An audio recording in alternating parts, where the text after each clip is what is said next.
बात जुर्म से जूझते आवाम की हो या समाज में बढ़ते क्राइम ग्राफ की, अपराध की हर सूरत के पीछे होता है कोई ना कोई गुनहगार। नमस्कार, मैं हूं ललित प्रजापति। तफ्तीश की राह में आने वाली हर कड़ी सुराग बनकर पहुंचाती है गुनहगार को सलाखों के पीछे।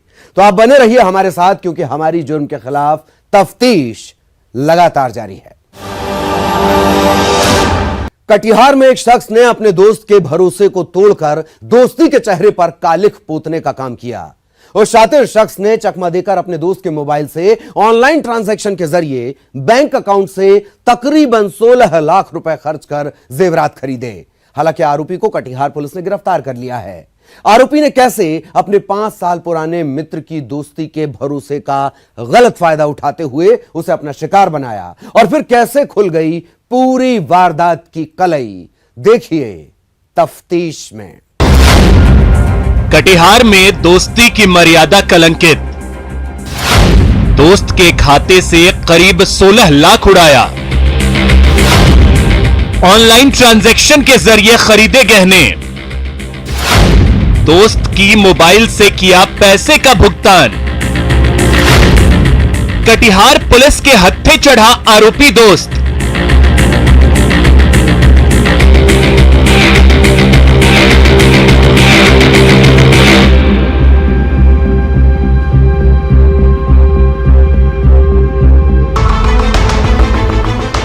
क्या आप अपने दोस्त को भरोसे के नाम पर मोबाइल रखने देते हैं? क्या आपका दोस्त या कोई परिचित आपके मोबाइल का लंबे वक्त तक इस्तेमाल करता है? यकीन मानिए, यह रिपोर्ट आगे से आपको ऐसा करने पर सोचने के लिए मजबूर कर देगी। जी हां, कटिहार सिविल कोर्ट में स्टेनो के पद पर काम करने वाले मोहम्मद जाहिद हैदर के 5 साल पुराने मित्र श्रीधर झा ने दोस्ती की आड़ में ठगी की ऐसी वारदात को अंजाम दिया है जिसे सुनकर आप दंग रह जाएंगे।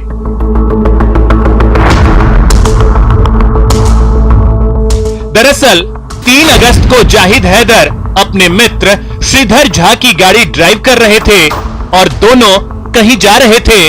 इसी बीच श्रीधर झा ने जाहिद का मोबाइल ले लिया और भागलपुर स्थित तनिष्क शोरूम से गहने की ऑनलाइन खरीदारी कर डाली। यही नहीं, बैंक द्वारा जो ट्रांजैक्शन ओटीपी और बैंक मैसेज जाहिद के मोबाइल पर आया, उसको भी श्रीधर ने डिलीट कर दिया। मगर 2 दिन बाद बैंक से फोन आया कि जाहिद की पत्नी नौशाबा बानो के बैंक अकाउंट से बड़ी रकम की खरीदारी की गई है। तो सभी घर वालों के होश उड़ गए। दिनांक 3/8/20 को 10 से 12 के बीच में मैं उन्हीं के साथ था। मैं गाड़ी चला रहा था, उन्हीं की गाड़ी थी, श्री श्रीधर झा की गाड़ी थी। उसको मैं ड्राइव कर रहा था। उसी दौरान उन्होंने मेरा मोबाइल अपने पास ले लिया, ये कह करके कि हम आपका रिंग टोन अपने इसमें लेना चाहते हैं। तो उसी दौरान हम अपना गाड़ी चलाने में मस्त थे और इधर उन्होंने अपना उसका ओटीपी आया बैंक का या क्या हुआ ऑनलाइन, उन्होंने जिसकी जानकारी हमको नहीं है। प्रशासन ने बहुत ही चुस्ती और दुरुस्ती से काम किया है। बैंक खाते से करीब 16 लाख रुपए गायब होने पर परेशान जाहिद एचडीएफसी बैंक की शाखा पहुंचकर खाते से ट्रांजैक्शन की जानकारी पुख्ता होने पर उसने 7 अगस्त को कटिहार नगर थाना में लिखित शिकायत दर्ज करवाया। मामला दर्ज होने के बाद पुलिस की जांच में जो खुलासा हुआ वो चौंकाने वाला था। इसमें यही है कि यह उनके घनिष्ठ दोस्त थे और उनका मोबाइल लेकर के और गुड फेथ में उनके मोबाइल के आधार पर इसने मतलब हर घटना किया। जैसे कि मैसेज भी इस मोबाइल पर आया तो उनके साथ थे उस टाइम में, डिलीट कर दिए। तो बड़ा साजिश की। 2 तारीख को ही वहाँ गए थे भागलपुर, वहाँ से पूरा ले लिए जो हम गहना लेंगे। 3 तारीख को पैसा ट्रांसफर कर दिए, उसके हिसाब से गहना ले लिए। तो काफी शातिर हैं। वहीं भागलपुर स्थित तनिष्क शोरूम से पता चला कि बीते 2 अगस्त को श्रीधर अपनी मां के साथ शोरूम आया था और गहने पसंद करने के बाद एस्टीमेट लेकर चला गया। फिर 3 अगस्त को 15,71,487 रुपए के गहने के पैसे ऑनलाइन ट्रांजैक्शन के जरिए तनिष्क शोरूम के अकाउंट में ट्रांसफर किया गया। उसके बाद श्रीधर ने तनिष्क शोरूम से संपर्क किया कि उसने पैसा ट्रांसफर कर दिया है, लिहाजा वो जेवर लेने के लिए आ रहा है। उसके बाद श्रीधर झा शोरूम में आया और जेवर लेकर चला गया। उधर ठगी के शिकार दोस्त जाहिद द्वारा मामला दर्ज कराने के बाद बैंक और पुलिस ने तनिष्क शोरूम को संपर्क किया और थर्ड पार्टी ट्रांजैक्शन के पीछे का राज बताया। इसी बीच श्रीधर झा अपनी मां के साथ तनिष्क शोरूम पहुंचा और कहा कि उसके एक संबंधी की गलती के कारण यह ज्वेलरी अब उसे लौटानी पड़ रही है, लिहाजा सारे पैसे वापस उसी अकाउंट में ट्रांसफर कर दिया जाए जिस अकाउंट से पैसे भेजे गए थे। चूंकि इस मामले में पहले से ही एफआईआर दर्ज था, लिहाजा शोरूम के कर्मियों ने तत्काल कटिहार पुलिस को इसकी सूचना दे दी, जिसके बाद कटिहार पुलिस के आग्रह पर भागलपुर की कोतवाली की थाना पुलिस मौके पर पहुंची और दोनों मां बेटे को हिरासत में ले लिया। वो जेवर पसंद करके हम लोग से एस्टीमेट लेकर के गया था कि जो वैल्यू आ रहा है 15,71,487 रुपया हो रहा था। ये बोला दूसरे दिन हम आपको बैंक में ट्रांसफ़र करवा देंगे, आकर के ज्वेलरी जो है हम ले जाएंगे। दूसरे दिन हमारे बैंक के खाते में पैसा आ गया था, तो हम लोग देखे तो फिर ये कांटेक्ट किया हम लोग से कि हमारा बिल जो है रेडी रखिएगा, हम आ रहे हैं, आधे घंटे में सामान लेके जाएंगे। सामान उस दिन आए, वो 4 बजे के आसपास सामान लेके गए हमारे यहाँ से। 2 दिन बाद फिर हमको बैंक से खबर आया कि ऐसे ऐसे एक थर्ड पार्टी ट्रांजैक्शन हुआ है आपके अकाउंट में और किसी ने गलत तरीके से पैसा आपके अकाउंट में ट्रांसफ़र किया है। ये आया था अभी हम लोग से यहाँ पे, क्या ऐसे ऐसे हमारे एक रिलेटिव से गलती हो गया है, सो आप ये ज्वेलरी रख लीजिए और जिस पार्टी का पैसा आया था उस पार्टी को अकाउंट से आप ट्रांसफ़र वापस उसी अकाउंट में कर दीजिए। तो हम लोग फिर थाना कटिहार थाना से संपर्क किए, चूँकि केस लॉन्च हो चुका था और हम लोग को जानकारी थी, थाना हम लोग से फॉलोअप बनाया हुआ था। अमानत में खयानत की इस कहानी में न सिर्फ भरोसे का रिश्ता टूटा है, बल्कि लालच में अपराध की एक संगीन वारदात को भी अंजाम दिया गया। लेकिन आजकल के डिजिटल जिंदगी की रेस में कंप्यूटर, लैपटॉप और मोबाइल की सुरक्षा को लेकर भी सजग रहना चाहिए, ताकि कोई भी अपना बनकर ऐसी वारदातों को अंजाम न दे सके। न्यूज़ 18 के लिए कटिहार से सुब्रत और भागलपुर से आशीष की रिपोर्ट। दानापुर के शाहपुर में बेखौफ अपराधियों ने एक ऑटो चालक की गोली मारकर हत्या कर दी। फिल्मी स्टाइल में वारदात को अंजाम देने के बाद बाइक सवार अपराधी मौके से फरार हो गए। फिलहाल हत्या के कारणों का पता नहीं चल पाया है। वारदात के बाद मृतक के परिजनों में कोहराम मच गया। तफ्तीश में देखिए हत्या की पूरी दास्तान। ऑटो चालक की गोली मारकर हत्या, अपराधियों ने फिल्मी स्टाइल में मारी गोली, ऑटो का ओवरटेक करते हुए मारी गोली, पैसेंजर के विवाद में हत्या की आशंका, पुलिस ने 2 लोगों को किया गिरफ्तार।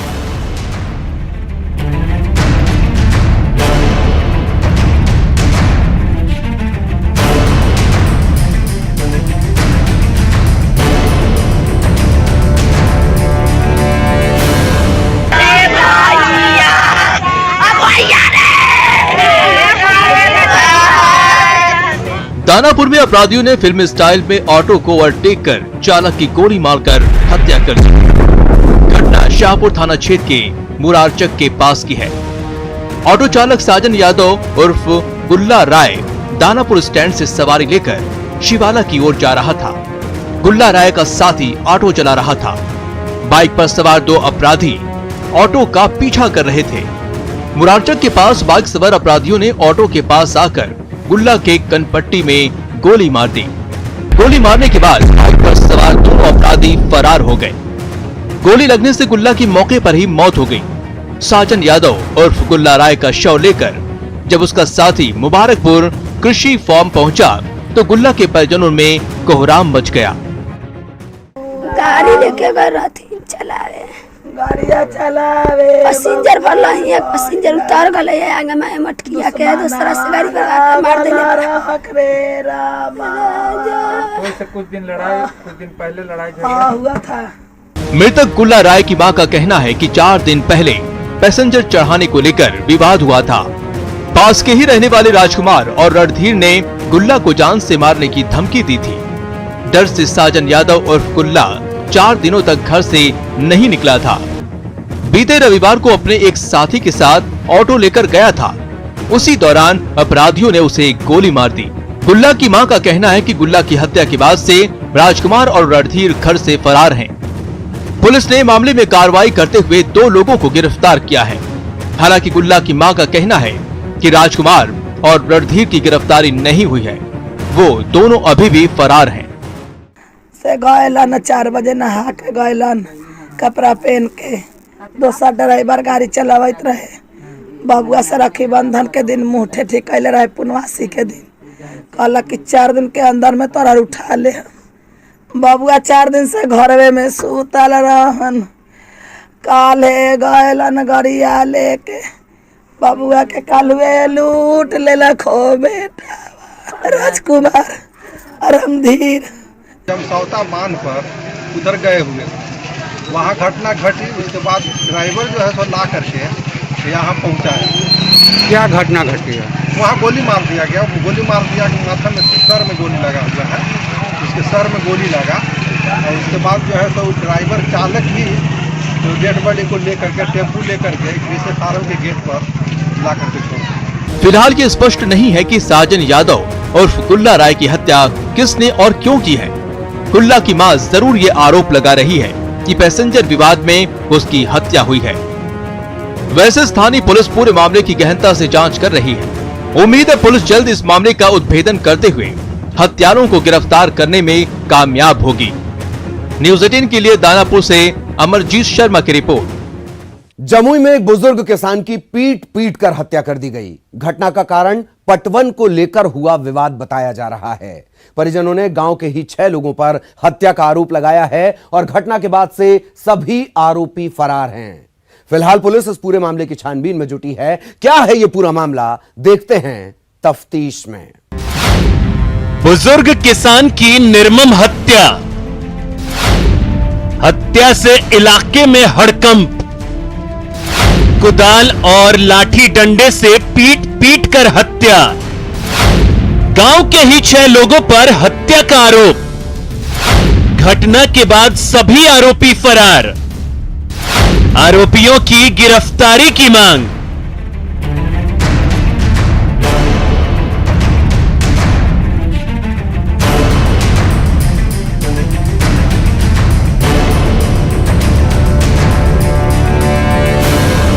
जमुई के चंद्रडीह थाना क्षेत्र के धावातांड में उस वक्त हड़कंप मच गया जब मामूली विवाद को लेकर एक बुजुर्ग किसान की निर्मम हत्या कर दी गई।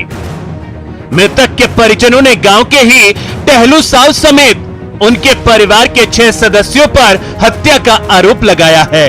दिल को दहला देने वाली इस घटना के बारे में परिजनों ने बताया कि मृतक मुरारी महतो मंगलवार की सुबह पटवन के लिए खेत की ओर निकले थे, जहां पास के खेत के मालिक टहलू साहु से पटवन को लेकर बहस हो गई।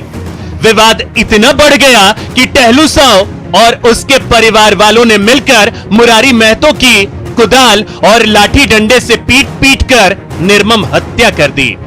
घटना के बाद परिजनों में कोहराम मचा हुआ है। परिजनों का रो रो कर बुरा हाल है। परिजन आरोपियों की गिरफ्तारी और कार्रवाई की मांग कर रहे हैं। अब बापू था यहाँ धान करा रहा था। इसके बाद लड़ा झगड़ा हुआ, वो यहाँ उसको कादा में पटक के मार दिया।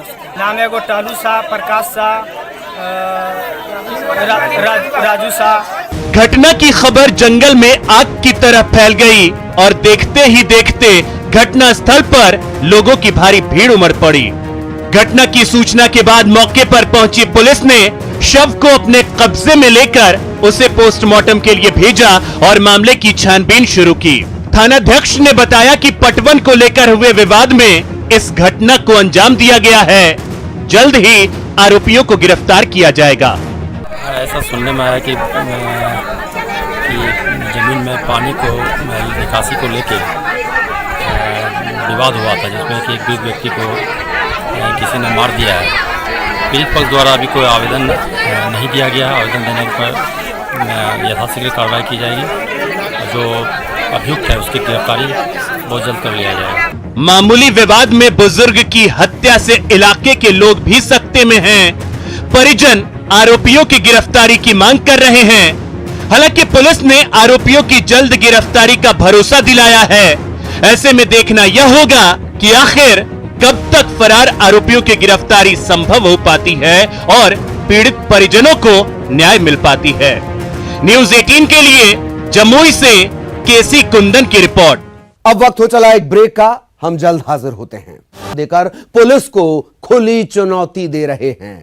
बेखौफ अपराधियों ने एक व्यवसायी के घर भीषण डकैती की घटना को अंजाम देकर पूरे इलाके में सनसनी फैला दी। डकैती के दौरान अपराधियों ने व्यवसायी के बेटे की गला काटकर बेरहमी से हत्या कर दी और घर में रखे जेवरात, कैश और बाकी का कीमती सामान लेकर फरार हो गए।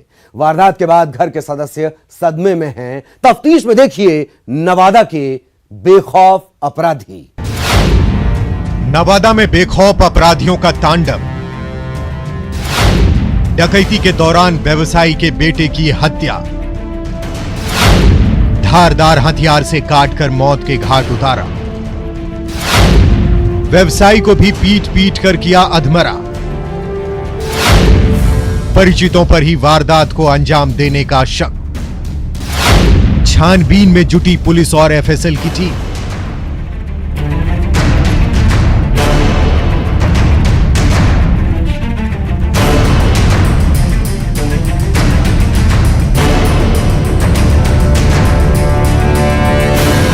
नवादा के बुंदेलखंड थाना क्षेत्र स्थित डोभारा मोहल्ले में बेखौफ अपराधियों ने जमकर उत्पात मचाया। इस दौरान अपराधियों ने किराना व्यवसायी के घर डकैती की बड़ी वारदात को अंजाम देते हुए व्यवसायी के बेटे को मौत के घाट उतार दिया और मौके से फरार हो गए। बताया जाता है कि बीते सोमवार की देर रात अपराधी खिड़की के रास्ते सत्यानंद प्रसाद के घर में घुसे। इस दौरान घर के सभी सदस्य सो रहे थे। हालांकि व्यवसायी का इकलौता बेटा रोशन अपने कमरे में मोबाइल पर गेम खेल रहा था। जब अपराधियों को इस बात की भनक लगी तो सबसे पहले वो व्यवसायी के बेटे रोशन के कमरे में पहुंचे और धारदार हथियार से गला काटकर उसकी निर्मम हत्या कर दी। परिजनों ने जान पहचान के लोगों पर ही वारदात को अंजाम देने का आरोप लगाया है। खिड़की काट दिया जाली, उसके बाद अंदर आया। फिर भैया पापा जी खेल रहा था तो उठा हुआ था, सूता हुआ रहता तो नहीं मारता, उठा हुआ था तो देख लिया तो पहचान गया होगा शायद, इसीलिए मार दिया। घटना ये हुआ कि वो जानता था कि जने खिड़की खुला है, जने दरवाजा खुला है, खुला एकदम चढ़ने का, उधर से नहीं चढ़ा। शीशा तोड़ के कि इसमें दरवाजा नहीं है, इसमें शीशा तोड़ेंगे, इसमें घुस जाएंगे। शीशा तोड़ के घुसा, उसमें वो बच्चा सुतल था पहले अकेले, जो इसका घर में सारा चीज जानता था वही आके किया है। एकदम 100% गारंटी, इसमें कोई मत दूसरा मत नहीं है, एकदम शक नहीं है, विश्वास है। रोशन के हत्या के बाद अपराधी व्यवसायी सत्यानंद प्रसाद के कमरे में घुसे और व्यवसायी का हाथ पैर बांधकर जमकर पिटाई कर दी। इस दौरान अपराधियों ने व्यवसायी सत्यानंद प्रसाद लोहे के रॉड से वार कर दिया, जिससे व्यवसायी सत्यानंद प्रसाद बेहोश हो गए। अपराधी व्यवसायी को मृत समझकर घर में रखे लैपटॉप, मोबाइल, कंप्यूटर समेत कैश और जेवरात लेकर फरार हो गए। गंभीर रूप से घायल व्यवसायी को बेहतर इलाज के लिए पटना भेज दिया गया है। हम चिल्लाने लगे तो मेरा माथा पर लोहा के 1.5 गिट्टा का मोटा रॉड टाइप लिए होता, मेरा माथा पर मारना शुरू कर दिया। बार बार चिल्लाते थे, हमको मेरा गिलाव में बार बार माथा पर मार देते। इसी तरह करते करते हम बेहोश हो गए। उसको फिर पैर मेरा बांध दिया, पैर दोनों बांध दिया। उसके बाद फिर सब रूम में चेक किया, कोई सामान ले गया। इधर घटना की जानकारी मिलते ही मौके पर पहुंची पुलिस ने मृतक रोशन के शव को पोस्टमार्टम के लिए अस्पताल भेज दिया है और पूरे मामले की छानबीन में जुट गई है। जांच के लिए डॉग स्क्वाड और फॉरेंसिक टीम को भी घटना स्थल पर बुलाया गया है। नवादा एसपी हरिप्रसाद ने मौके पर पहुंचकर स्थिति का जायजा लिया। एसपी ने बताया कि पुलिस और एफएसएल की टीम छानबीन कर रही है और जल्द ही मामले का खुलासा कर लिया जाएगा। थाना क्षेत्र में रात की 1 बजे घटना हुआ है। अभी हम लोग पहुंचे हुए हैं, एफएसएल टीम, डॉग स्क्वाड आदि भी यहाँ आया हुआ है। हम लोग इसके तहकीकात कर रहे हैं जल्द से जल्द इसका खुलासा किया जाएगा। इन्वेस्टिगेशन चल रही है, अभी पुष्टि हम लोग बाद में करेंगे, जिन डिटेल हम लोग बाद में मीडिया में बात करेंगे। बहरहाल इस घटना के बाद जहां परिजनों का रो रो कर बुरा हाल है, वहीं पुलिस ने फॉरेंसिक टीम की मदद से घटना के सभी बिंदुओं पर अपनी तफ्तीश शुरू कर दी है। पुलिस घर में लगे सीसीटीवी कैमरे की फुटेज को भी खंगाल रही है। देखने वाली बात होगी कि पुलिस रोशन के हत्यारों को कब तक सलाखों के पीछे पहुंचा पाती है। न्यूज़ 18 के लिए नवादा से अनिल विशाल की रिपोर्ट। अपराधी चाहे लाख शातिर हो, तफ्तीश की दिशा अगर सही है तो बच नहीं सकता कोई गुनहगार सलाखों के पीछे जाने से। तो पुलिस चाहे सोई हो, मुजरिम चाहे कोई हो, आप बने रहें हमारे साथ, क्योंकि हर जुर्म के खिलाफ हमारी तफ्तीश लगातार जारी है।